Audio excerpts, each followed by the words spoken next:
मेरे को ना गाड़ी लेने का बहुत शुरू से ही मन था, पर वो ऐसा था कि पापा होते तो उनके सामने लेती मैं। पापा के बाद ऐसा हुआ कि घर की बड़ी अब मैं हूँ, क्योंकि भाई छोटा है। भाई भी बहुत मेहनत करता है, बहुत चीज़ें करता है, बट एक होता है ना कि बड़ा तो घर का बड़ा होता है। बिग बॉस हैपेंड जहाँ पर एल्विश गए as a contestant and then उसके बाद आपको बहुत सोशल मीडिया पर हेट मिलना शुरू हो गया suddenly.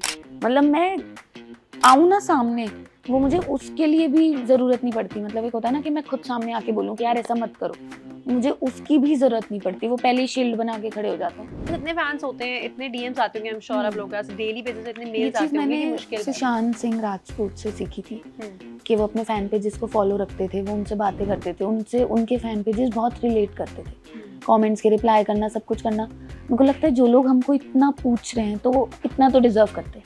Are you ready for a relationship now? मेरे को किसी से ना तो हेल्प चाहिए, ना मैं चाहती कि अब कोई मुझे आके सिंपैथी दे। Hi guys, I am Tonakshi Kalra और आज मेरे साथ है बहुत ही खास guest, the content creator herself, the YouTuber herself, Kirti Mehra. Hi Kirti, how are you? Hi hi guys, hi, I am good. So Delhi में तो आपका घर ही है और आज फाइनली हमें आपका टाइम मिल गया है। तो क्या ये वही कीर्ति मेहरा है जिनके बारे में मैंने पढ़ा, जिसको यूट्यूब पसंद नहीं था और लेकिन वो आज खुद यूट्यूबर बन गई है? हाँ, यूट्यूब पसंद नापसंद वाली बात नहीं थी, यूट्यूब की नॉलेज ही नहीं थी कि यहाँ पे ऐसा भी कुछ होता है। भाई ने बताई मेरे को ये सब चीज़ें, फिर मैंने कहा कि ठीक है। और इसमें भाई देखता था यूट्यूब? भाई तो बहुत एक्टिव, एकदम एक्टिव। क्या आपके इसको फॉलो करता था उस टाइम भाई? उस टाइम पे आते थे टीन ट्रॉल्स, जो मुझे अभी पता नहीं है कि कहाँ हैं। हाँ। पर मैंने ज़्यादा एक्सप्लोर भी नहीं किया। पर मेरा भाई कहता था कुछ टीन ट्रॉल्स हैं, इनके देखा कर, और वो ज़बरदस्ती दिखाता था, देख दे देख, मैं नहीं देखना मुझे। और आज ये भाई अपनी बहन की वीडियोस देखता है। हाँ, मैं भी देखती हूँ फिर। Okay, so how did this journey start की थी? क्योंकि मैंने कहीं पढ़ा कि आपको एक टाइम था फैशन डिजाइनिंग भी करने का सोच रहे थे, देन आपको डांसिंग में भी इंटरेस्ट था, आप डांस सोसाइटी का भी पार्ट थे, तो जब इतना कुछ चल रहा था तो यूट्यूब पर कैसे लैंड अप हो गए? अम, पहले तो फैशन डिज़ाइनिंग वगैरह में इसलिए नहीं जा पाई क्योंकि फाइनेंशियली बहुत इश्यूज़ थे बचपन में, बहुत ज़्यादा, और उसमें पैसा लगता है कोर्सेज़ वगैरह में। डांस में ये था कि कॉलेज में आई, डांस वगैरह किया, फिर एक ग्रुप बन गया। उस ग्रुप में जब आई तो वाइन्स वगैरह चलती थी, हर्ष बेनीवाल की, आशीष चंचलानी की। तो फिर हमने देखा कि हम भी कर सकते हैं ये। तो हमने 2016 में सोचा था कि चलो हम भी वीडियोज़ बनाते हैं और देखते हैं कैसा रिस्पॉन्स आता है। और वो मज़े-मज़े में बना दी और वो अच्छी चली। फिर बीच में ऐसा आया कि चल ही नहीं रहा था कुछ भी, फिर एकदम से बूम हुआ और वो चलने लग गई वीडियोज़। फिर ऐसा लगा कि अब ये शुरू तो मज़े में किया था, पर अब ये रिस्पॉन्सिबिलिटी भी बन गया है और मज़ा भी आ रहा है और पैशन भी बन गया है। तो फिर वो जर्नी चलती रही। ओके, बट जब स्टार्टिंग हुई थी यूट्यूब जर्नी की अगर आपकी बात करूँ तो it was not your only channel, जो ये आपका सोल चैनल नहीं था, आप एलविश के साथ उस टाइम काम कर रहे थे, तो वो दोनों का डिसीजन था कि हम दोनों मिलकर इसको यूट्यूब चैनल को चलाएंगे? ऐसा पूरा टीम थी, छोटी-सी, मतलब दोस्त वगैरह थे, वो सब बोलते थे ऐसे वीडियोज़ बनाएँगे सब लोग। और चैनल का नाम पहले था द सोशल फैक्ट्री, जिसको मतलब सब लोग थे उसमें, बट फिर नाम चेंज कर दिया क्योंकि डेडिकेटेडली वो काम कर रहा था। तो उसने चैनल का नाम अपना रख दिया। फिर 2019 में मेरे पापा ने मुझे बोला कि तू अपना चैनल भी खोल, काम कर रही है, करती रहे, बट मैं चाहता हूँ कि तू अपना भी करे। तो फिर मैंने कीर्ति मेहरा चैनल बनाया अपना। ओके, तो पापा रीजन थे कि कीर्ति का अपना चैनल बना? हाँ, पापा भी थे, भाई भी था, और कहीं न कहीं सभी बोलते थे कि कर ले, कर ले, कर ले। तो मैं जाके सबसे डिस्कस करती थी कि यार सब ऐसे बोल रहे हैं। फिर एल्विश ने भी बोला कि कोई बात नहीं, बना ले। But he was okay with it? हाँ। Okay, okay, that's great. क्योंकि तब अगर आपने चैनल अपना नहीं शुरू किया होता तो अभी तक यहाँ तक जर्नी शायद हाँ, स्लो होती, बिकॉज स्लो। किसी के साथ करना एंड अपने करने में बहुत फर्क है। हाँ। और आज लोग आपका कंटेंट पसंद कर रहे हैं, आपको पसंद कर रहे हैं, so that is there, so congratulations for that. और अभी रिसेंटली आपकी खुद की एक अचीवमेंट रही है कि आपने अपनी कार भी खरीदी है, तो congratulations for that also. Unfortunately your father was not here, तो लेकिन मम्मी रही, तो मम्मी को कितना प्राउड फील हुआ, क्या बोला उन्होंने जब आपने बोला कि मैं ले रही हूँ ये गाड़ी खुद? मेरे को ना गाड़ी लेने का बहुत शुरू से ही मन था, पर वो ऐसा था कि पापा होते तो उनके सामने लेती मैं। पर फिर ऐसा नहीं हुआ और मेरा प्लान था कि ले लूँगी, कभी भी ले लूँगी। बट जब पापा गए तो मेरे पापा का टूर एंड ट्रैवल का बिज़नेस था, काफ़ी सारे बिज़नेस थे उनके, ये बात ऐसे किसी को पता नहीं है। काफ़ी सारे बिज़नेस थे उनके, बट टूर एंड ट्रैवल्स में काफ़ी ज़्यादा लॉस हो गया और हमारी जो गाड़ी थी या जितनी भी गाड़ियाँ थी वो सब ऐसे हो गई कि छोड़ो इनको, मतलब हमने खुद ही बोल दिया कि छोड़ो, तो काफ़ी ज़्यादा लॉस हुआ। और फिर मेरे को ट्रैवल करने में बहुत दिक्कत होती थी, कैब से जाना, इधर उधर जाना, 7-8 गाड़ियाँ होने के बाद भी एकदम कोई भी गाड़ी ना होना। तो मैंने कहा कि यार ये बहुत दिक्कत हो रही है, ऊपर से मेरा डॉग है, कैब में बिठाती, कैब ड्राइवर्स बोलते हैं हम डॉग को नहीं बिठाएंगे। मेरी ईगो हर्ट हो जाती थी कि तुमने मेरे डॉग को मना कैसे किया बिठाने से, एक्स्ट्रा पैसे ले लो, कुछ भी कर लो, पर मना क्यों कर रहे हो, और डॉग्स के लिए ऐसा कुछ है भी नहीं। तो मैं ऑटो वगैरह में लेके जाती थी और मेरे को मतलब ऐसा गुस्सा आता था। फिर मेरे पापा का बर्थडे था, मतलब 20th मई को पापा को 1 साल हो जाता डेथ को, बट 13th मई को उनका बर्थडे था। तो मैंने उनके बर्थडे पे गाड़ी निकलवाई और मैंने कंपनी वालों को बोला मुझे उसी दिन चाहिए गाड़ी। तो जब हमने उस दिन गाड़ी निकलवाई और पूजा वगैरह करवाई, तब कोइंसिडेंस की बात है कि मेरी गाड़ी का जो नंबर है ना वो 0379 है लास्ट में, और मेरे पापा ने अपने बिजनेस में जो लास्ट गाड़ी ली थी उसका नंबर भी 0379 था। और मैंने ये इंटेंशनली नहीं किया था, मुझे नहीं पता था कि कौन सा नंबर आ रहा है, बल्कि मुझे तो पसंद ही नहीं आया था। मैंने बोला 037 क्या है ये, 0380 तो होता, कुछ तो होता, 0379। फिर जब मैंने वीडियो डाली, मेरे चाचा वगैरह सब लोग कमेंट कर रहे कितने का लिया तूने ये नंबर, कितने का लिया। कहा कि ना तो कोई वीआईपी नंबर ही नहीं है ये, क्यों बोल रहे हैं ऐसे। फिर उन्होंने, हमें किसी को भी नहीं ध्यान था क्योंकि बहुत सारी गाड़ियाँ थी, लास्ट गाड़ी का नंबर क्या है हमें पता ही नहीं था, कमर्शियल गाड़ी थी सारी। तो मैंने, फिर उन्होंने चाचा वगैरह ने फ़ोटो दिखाई सबकी, जब पापा की डेथ एनिवर्सरी थी 20th को, कि ये देख।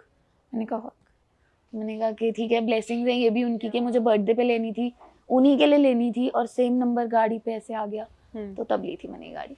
ओके।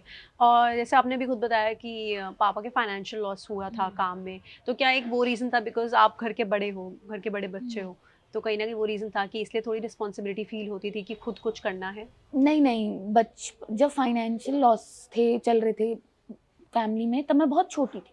अच्छा। बहुत छोटी, पर इतनी समझदार भी थी कि मैं देख सकती थी कि मेरे पापा कैसे मेहनत कर रहे हैं, क्या कर रहे हैं हमारे लिए, छोटी छोटी चीज़ें, और वो खुद कितना परेशान है। तो मैंने उनको देखा है प्रॉपरली।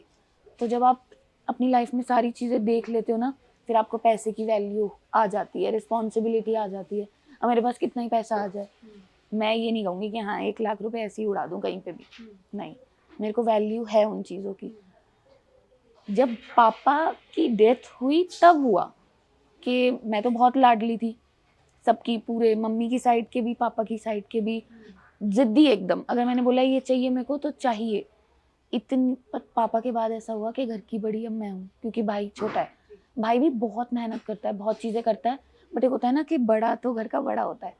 तो तब रिस्पॉन्सिबिलिटी आई, फील हुई, तब मेरे को लगा कि नहीं, चैनल भी नहीं छोड़ सकती, और भी चीज़ें करनी पड़ेंगी, डिफरेंट जो चीज़ें एक्सप्लोर करनी पड़ेंगी, ताकि इनकम सोर्सेज के जो गेट्स होते हैं वो और खुलें। एक से तो काम नहीं चलेगा। तो 2021 एंड 2022 ये टाइम आपके लिए बहुत पर्सनली मुश्किल रहा, बहुत। यहाँ से उठना, बिकॉज मतलब अगर मेरे को कोई बोले ना अपनी लाइफ का कोई 1 साल तुम्हें काटना है या फिर चेंज करना है, 21। For sure. बट उस टाइम किसने सबसे ज़्यादा इमोशनल सपोर्ट दिया, बिकॉज उस टाइम आपको सबसे ज़्यादा ज़रूरत सबसे पहले उसकी होती है? या घर के बड़े बच्चे को मुझे लगता नहीं है कि ये चीज़ें देखनी होती है, बट मेरी फैमिली बहुत ज़्यादा सपोर्टिव थी, मेरे दोस्त काफ़ी ज़्यादा सपोर्टिव थे। बट कोविड का टाइम ऐसा टाइम था कि आप ना किसी से हेल्प मांगते हो बट वो कर नहीं पाता, क्योंकि कोई नहीं कर पा रहा था। अब सबका अलग अलग नेचर है, क्योंकि हम लोग चले जाते थे तो मेरी एक्सपेक्टेशन थी कि अगर हम जा रहे हैं किसी के यहाँ पे तो शायद वो भी आ जाए या थोड़ा बहुत करें, बट किसी ने नहीं किया। तो मेरी एक्सपेक्टेशन वहाँ पे ख़त्म हो गई थी सबसे ही, कि कोई, मेरे को किसी से ना तो हेल्प चाहिए, ना मैं चाहती कि अब कोई मुझे आके सिंपैथी दे, क्योंकि जो सबसे बुरा टाइम था लाइफ का वो निकल चुका है, खुद ही अकेले फैमिली के साथ। तो किसी से अब हेल्प क्या ही मांगनी। जो ऑक्सीजन सिलेंडर्स वगैरह थे सब थे, पहले मिलते ही नहीं थे, 2-2 दिन लाइन में खड़े हो, बहुत लंबी। पर फिर मैंने अपने चाचा के थ्रू ही कॉन्टैक्ट्स निकाले, और पुलिस वाले ये सब चीज़ें कॉन्टैक्ट्स उन्होंने निकाले, फिर थोड़ा सॉर्टेड हो गया था। बट अनफॉर्चुनेटली पापा की डेथ हो गई तो फिर कोई पॉइंट नहीं। मैंने ये भी पढ़ा कि आप कहीं जॉब भी करने लगे थे, तो क्या हाँ। ये आपके पापा की डेथ के बाद आपने प्लान किया कि अब करना पड़ेगा कुछ जॉब, क्या उसके बाद की थी आपने? नहीं, ऐसा हुआ था कि पापा की डेथ के बाद काम करने का मन नहीं था बिल्कुल भी, और यूट्यूब भी छोड़ने का ऐसा हो गया था कि छोड़ दूँगी, बट फिर मेरे को रियलाइज़ हुआ कि वो खुश नहीं होंगे, और मम्मी भी हैं, भाई भी हैं, फिर उसी के बीच में ब्रेकअप वगैरह चीज़ें हो गई सारी। तो मैंने सोचा मैं मम्मी को परेशान नहीं कर सकती घर पे रह के। फाइनेंशियली मैं सब कुछ सँभाल लूँगी, पर मैं उनको इमोशनली और ड्रेन नहीं कर सकती, क्योंकि वो मेरे को देखें रोते हुए, मैं उनको। तो फिर मैंने बाहर निकली मैं, अपनी एक दोस्त से मिलने गई, तो उसने बोला कि मेरी कंपनी में आ जा तू, और वो कंपनी मुझे बहुत हैपनिंग लगी।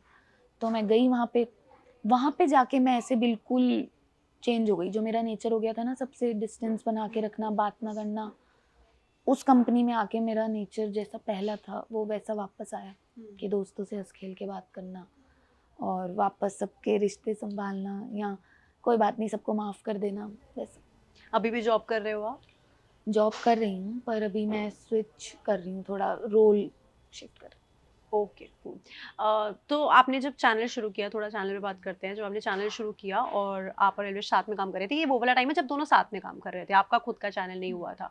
तो एक होता है कि एक बहुत जिगरी दोस्त है, बहुत पुराना दोस्त है, तो उनके साथ आपको पता है आपकी वो एक बैठी होती है, एक कंफर्ट लेवल होता है, आपको पता है कि ये मैं इसको सपोर्ट करूँगी, ये मुझे सपोर्ट करेगा, दोनों मिलकर कुछ बढ़िया सा काम कर लेंगे।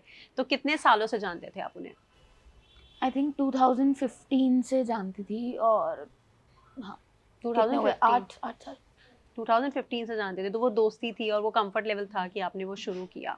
ओके, एंड आपने जब खुद का चैनल शुरू किया तो कितना स्ट्रगल था, बिकॉज कहीं ना कहीं लोग आपको उनके साथ देखते आए थे, देन अब यहाँ पर एकदम से शिफ्ट हो गया, आपने अपना चैनल खोला, तो जब खोल तो लिया एक्साइटमेंट में, चलो अब खुद अब कुछ करना है, तो क्या उस तरह का रिस्पॉन्स मिल रहा था जो आप एक्सपेक्ट कर रहे थे?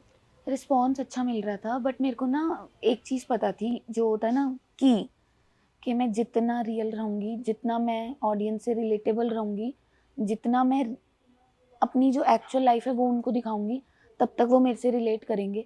जहाँ पे मैं ऐसे दिखाने लगूँगी, ओह माय गॉड और ये वो, तो ऑडियंस रिलेट नहीं कर पाएगी, क्योंकि मैं फेक लाइफ पोर्ट्रे नहीं कर सकती अपनी। मैंने जो लाइफ में देखा है या जैसा मैं जीती हूँ, मैं वैसा ही दिखाती हूँ। तो वो एक प्लस पॉइंट था, मेरे को खुद का भी वो प्लस पॉइंट लगता है कि मेरे को फेक करना नहीं आता है। तो इस वजह से ऑडियंस ने बहुत प्यार दिया था, बहुत प्यार, और मेरा चैनल पहली वीडियो में ही मोनेटाइज़ हो गया था। ओह, दैट्स ग्रेट। तो इतना एक होता है ना कि आप किसी के साथ बहुत टाइम से रहे हो, वो कंफर्ट लेवल रहा है, वो सब कुछ रहा है, एंड दो लोगों की बातें सिर्फ दो लोगों को पता होती है, दूसरे दूर से लोगों को तो कुछ और ही दिख रहा होता है, या उन्हें पूरी बात नहीं पता होती, but they also comment. 2021 2022 already आपके लिए थोड़ा डिफिकल्ट ईयर्स रहे, काफ़ी डिफिकल्ट रहे, थोड़े तो बोलना गलत है, काफ़ी डिफिकल्ट रहे इमोशनली, एंड देन उसके बाद बिग बॉस हैपेंड जहाँ पर एल्विश गए as a contestant, and then उसके बाद आपको बहुत सोशल मीडिया पर हेट मिलना शुरू हो गया सडनली। बोला गया कि आप उन पे कमेंट क्यों कर रहे हो, आप लाइमलाइट ले रहे हो। कितना मेंटली टैक्सिंग था वो वाला टाइम जब लोगों ने ऐसे हेट्रेड वाले कमेंट्स करना शुरू किया? ये बहुत ज़्यादा वो था, हैंडल करना, मतलब ये मुश्किल था, क्योंकि मेरे को कभी इतना हेट और ये सब मिला नहीं। और मुझे अभी भी पता है कि उसकी साइड के जो फैंस हैं वो नहीं बोलते, बट दूसरे जो थे उनकी साइड से काफ़ी एक ऐसे अग्रेशन वाला बिहेवियर निकल के आ रहा था कि क्यों किया, क्यों नहीं किया। मुझे लगता है आप अपना पॉइंट ऑफ व्यू रख रहे हो, मैं अपना पॉइंट ऑफ व्यू रख रही हूँ, आपने भी तो रखा, तो कोई आपको गाली दे आपको अच्छा लगेगा। मैंने भी रखा, और मैंने बहुत पॉजिटिवली रखा, मैंने किसी को कुछ उल्टा सीधा नहीं बोला। पर कुछ लोग होते हैं ना कि मुंह से आपने बोला भी क्यों, तो उनको वो पिंच कर गया। अब मेरे को अगर एज अ क्रिएटर कोई बुला रहा है और मेरे से कोई ओपिनियन मांग रहा है, तो वो मैं दूंगी। मैं ये तो नहीं बोल सकती कि नहीं यार नहीं दूंगी, और दूंगी तो मैं इतना दूंगी कि ठीक है वो सही लगे। और उसी में इतना बवाल हो गया, मैंने अपने कमेंट सेक्शन करे, कमेंट सेक्शन ऑफ नहीं किया। कमेंट सेक्शन ऑफ करती तो मेरे को लगता मैं वीक लगती, तो मैंने नोटिफिकेशंस ऑफ कर दिए। मैंने कोई यूट्यूबर नहीं देखा था जिसके नोटिफिकेशंस ऑन रहते हैं, मेरे ऑन रहते थे सब जगह के। फिर मेरे को सब लोग बोलते भी थे क्यों ऑन रखती है, क्यों ऑन रखती है, तो मैंने कहा यार हाँ ये क्यों ऑन है। मैंने सारे नोटिफिकेशंस ऑफ कर दिए, चाहे वो कमेंट्स हो या फिर टैग्स हो, कुछ भी हो। मैंने इंस्टा पे सारे नोटिफिकेशंस ऑफ कर दिए थे, और उसके बाद मुझे ये था कि मुझे ये नेगेटिविटी देखनी ही नहीं है, क्योंकि बहुत ज़्यादा उल्टा सीधा बोल रहे थे, बहुत ज़्यादा। पर मेरे को फिर ऐसा लगा कि ठीक है, अगर ये उल्टा सीधा बोल रहे हैं तो बहुत ऐसे लोग हैं जो बहुत अच्छा बोलते हैं। अगर किसी ने एक उल्टा सीधा कमेंट किया है तो वो मेरी जो ऐसे ऑडियंस है जो बहुत प्यार करती है, वो पहले ही शुरू हो जाती है, तुमने दीदी को ऐसा कैसे बोला। मतलब मैं आऊँ ना सामने, वो मुझे उसके लिए भी ज़रूरत नहीं पड़ती। मतलब एक होता है ना कि मैं खुद सामने आके बोलूँ कि यार ऐसा मत करो, मुझे उसकी भी ज़रूरत नहीं पड़ती, वो पहले ही शील्ड बना के खड़े हो जाते हैं, दीदी को कुछ नहीं। वेरी स्वीट ना। तो मेरे को लगता है कि जो फ़ैन पेजेस हैं, हम्म, उनको मैं फ़ैन पेजेस इसलिए बोलती हूँ क्योंकि उन्होंने फ़ैन पेजेस नाम रखा हुआ है, वरना वो मेरे दोस्त जैसे हैं, मैं उनसे बात करती हूँ आराम से। कुछ हैं जिनसे डेली ऐसे बात हो जाती है, कैसे हो? तो बढ़िया हूँ। तो मुझे लगता है उन्होंने और जो ऑडियंस है जो बहुत प्यार करती है, उन्होंने इस टाइम पे बहुत ज़्यादा सपोर्ट किया था। मतलब होता है ना, एक आपके नेगेटिव एडिट्स बन रहे हैं, फिर एकदम से किसी ने पॉजिटिव एडिट्स बनाने चालू कर दिए, तो सारा ध्यान उन्होंने वहाँ पे कर दिया मेरा कि आप ये देखो, आप ये मत देखो। अच्छी बात है। फैन से मुझे लगता है आपको पर्सनली कनेक्टेड रहना चाहिए, that's a good thing. And बहुत कम यूट्यूबर्स और कंटेंट क्रिएटर्स होते हैं जो जेन्युइनली इतना एफर्ट करते हैं, हाँ। बिकॉज इतने फैंस होते हैं, इतने डीएम्स आते होंगे, आई एम श्योर आप लोगों के पास डेली बेसिस पे इतने ये मेल्स चीज़ आते होंगे मैंने कि मुश्किल है। सुशांत सिंह राजपूत से सीखी थी हम्म, कि वो अपने फ़ैन पेजेस को फॉलो रखते थे, वो उनसे बातें करते थे, उनसे उनके फ़ैन पेजेस बहुत रिलेट करते थे। कमेंट्स के रिप्लाई करना, सब कुछ करना। मेरे को लगता है जो लोग हमको इतना पूछ रहे हैं, तो वो इतना तो डिज़र्व करते हैं। मतलब ऑब्वियसली हम लोग पैसा कमा रहे हैं, हम लोग फ़ेम कमा रहे हैं, उनको क्या चाहिए? उनको बस प्यार चाहिए, एक छोटा-सा रिप्लाई चाहिए, दे दो। अच्छा, एक और चीज़ होती है, रिलेशनशिप सबके होते हैं, ब्रेकअप सबके होते हैं, it's a part of hmm. Everyone's life, it's not like कि वो कंटेंट क्रिएटर की लाइफ का हाँ, पार्ट है, सबका होता है। सबका पार्ट है। लेकिन एक और चीज़ भी होती है कि जब आप पब्लिक फिगर होते हो, हुँ। आपको बहुत लोग जानते हैं, तो इस चीज़ का लोग फ़ायदा भी उठाते हैं, कुछ कंटेंट क्रिएटर्स फ़ायदा भी उठाते थे कि जब तक रिलेशनशिप रहा तब तक आप अच्छे से रहे सबके साथ एंड उनके उस इंसान के बारे में अच्छा बोला, लेकिन जब ब्रेकअप हो गया तो उसके बाद आप उनके बुरा बोल रहे हो। नेगेटिविटी बोल रहे हो। लेकिन आपने वो चीज़ नहीं की, जो हुँ। मैंने नोटिस किया आपकी वीडियोज़ और ये सब देखकर। ना आपने व्लॉग में कुछ हुँ। फालतू बोला उनके लिए। मैं बस ये बोल रही थी, मत बोलो ना, उससे बोलो ना, मुझे बोलो। पर सब कैसे हो गए, हम तो क्या ये म्यूचुअल रिस्पेक्ट है जो रही है दोनों की तरफ से? मेरी तरफ से तो है, म्यूचुअली है, वरना किसी ने भी, मेरे को नहीं लगता किसी ने भी एक दूसरे को कुछ उल्टा-सीधा बोला है, और ना वो कभी बोलेंगे। मेरे को नहीं लगता कि वहाँ से भी कुछ ऐसा आएगा या मेरी साइड से कुछ जाएगा। बट ये जो होता है ना, बीच में मिडल मैन्स होते हैं या थर्ड पार्टीज़ होती हैं, वो इतनी सी स्टेटमेंट को बहुत ऐसे घुमा देती हैं, फिर वो नेगेटिव पोर्ट्रे हो जाता है।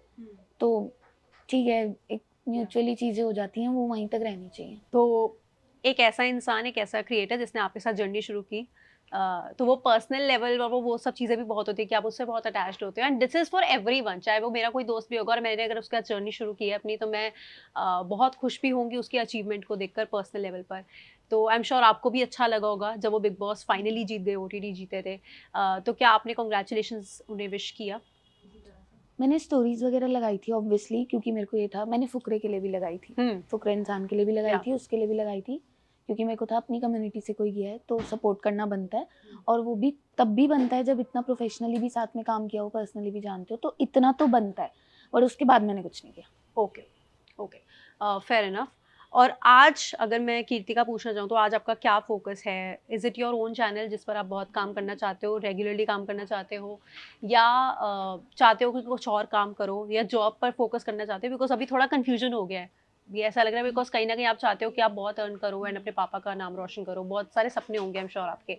तो प्लीज़ वो क्लैरिफ़ाई कर दो फैन्स को। सो मैं अपना यूट्यूब चैनल तो कभी नहीं छोड़ूँगी, बट हाँ, काफ़ी सारी चीज़ें हैं जो लाइन्ड अप हैं, और काफ़ी ज़्यादा सरप्राइज़ेज़ भी हैं। जॉब का क्या होगा वो मुझे नहीं पता, क्योंकि मुझे लगता है कि वो शायद मेरे को छोड़ना पड़े। ठीक है। पर काफ़ी सारी चीज़ें हैं जो लाइन्ड अप हैं, जो आपके सामने आ जाएँगी। मुझे लगता है 15 दिन में मैं बता दूँगी कि क्या होने वाला है। मेरे को खुद का बिज़नेस भी करना है, मेरे को खुद की बहुत सारी चीज़ें करनी है। तो जैसे-जैसे होगा वो व्लॉग्स में अपडेट होता रहेगा आपको। हुँ। अच्छा, आप बहुत सारे लोगों के फ़ेवरेट हो, बहुत सारे फैन्स के फ़ेवरेट हो, बट आपके टॉप 3 फ़ेवरेट कंटेंट क्रिएटर्स कौन हैं, जिनको आप फ़ॉलो करते हो? किसी को नहीं। No one? How is that possible? मैं वही तो, कभी यूट्यूब में और ये सब में इतना देखा नहीं, पर हाँ, अगर फिर भी मैं किसी को ऐसे अपना आइडल नहीं मानती। मेरे को लगता है कि अब सबके अपने-अपने एक्सपीरियंसेस होते हैं, किसी को देख के आप कुछ नहीं कर सकते। अगर कुछ सीखना ही है तो फिर मैं अपने पापा से, उनकी जो लेसन्स हैं या उनकी जो गाइडेंस है उनसे करती हूँ। बट अगर फिर भी ऐसे बोलना है तो प्राजक्ता कोहली, फीमेल क्रिएटर्स में राउंड टू हेल अच्छे हैं, कीर्ति मेहरा अच्छी है। Of course and I am glad मैंने राउंड 12 का इंटरव्यू लिया है बहुत अच्छे लोग हैं हाँ. उनके लिए तो मैं पर्सनली आपको ये बात बोल सकती हूँ हाँ. Okay so financially and emotionally दो पर्सपेक्टिव पर जाते हैं कितनी लाइफ बदली है बहुत ऐसे बिल्कुल अपसाइड डाउन पूरा, और मैं खुश भी हूँ इस चीज़ से। मेरे को ऐसा लग रहा है कि इमोशनली मैं बहुत स्ट्रांग हो चुकी हूँ, और आपको लग रहा है कि आप इमोशनली बहुत ज़्यादा स्ट्रांग हो चुकी हूँ, और काम पे मेरा बहुत ज़्यादा फोकस है। मुझे लगता है कि ये थोड़ी चीज़ें जो इमोशनल वाली होती है ना, इनको बाद में देखना चाहिए, पहले अपना करियर पे फोकस करना चाहिए, काम पे ध्यान देना चाहिए। फाइनेंशियली भी सब चीज़ें ठीक हैं, पहले भी ठीक थी पर अभी और बेटर हो गई। अभी मैं अपना घर लूँगी। Okay that's great and good to know कि आप ऐसा कुछ प्लान कर रहे हो। और यूट्यूब की जर्नी को फिलहाल आप बाय बाय नहीं कहने वाले फॉर श्योर कभी नहीं, इन्होंने तो बनाया है। तो यूट्यूब श्योरिटी है कि हाँ, यूट्यूब पर तो YouTube रहना ही रहना है। कहीं नहीं जाएगा जब तक यूट्यूब धक्के मार के ना निकाले, तब तक कहीं नहीं जाऊंगी।